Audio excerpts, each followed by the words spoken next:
មកទៀតហើយបងប្អូនអើយមកទៀតហើយទោះបីភ្នែកហើមស្បុលមុខហើមស្បុលក៏ដោយសារតែប្រតិកម្មរដូវផ្ការីកបងប្អូនណារស៊ីអើយប៉ុន្តែយ៉ាងណាក៏ដោយអត់ភ្លេចអន្សមទេបងប្អូនមកដល់ទៀតគឺក្តៅក្បៅបងប្អូនមើលហុយហើយនិយាយពីពណ៌វិញបងប្អូនមើលឡងបៃតងហ្មងតិចច្រឡំថាស្លឹកតើយអីណាអត់មានទេគឺពណ៌ពីស្លឹកចេកសុទ្ធសាធតែម្ដងបងប្អូនហើយមើលណ៎លងព្រាល់មកគ្មានជាប់ស្លឹកស្អីមិនតិចទេបងប្អូនហើយនិយាយពីកាត់នឹងមកបងប្អូនឃើញទេស្អិតល្មួត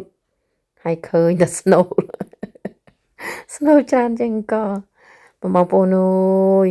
អន្សមនឹងបងប្អូនឃើញខ្ញុំកាត់ទេអត់មានផុយទេដោយសារអីអន្សមវាណែនក្តាន់ហ្មងមិនមែនលហោហើយអត់មានទេហើយមិននិយាយពីស្នូលខាងក្នុងនឹងវិញណាល្មួតហើយអង្គខាងក្រៅបងប្អូនមើលស្អិតល្មួតចូលគ្នាហ្មងចង់លេងមានឃើញក្របអង្គនឹងចង់ខ្លាយជាម្សៅគឺឆ្ងាញ់មែនទេជាប់ជើងថ្មិញហ្មងអស់តោះ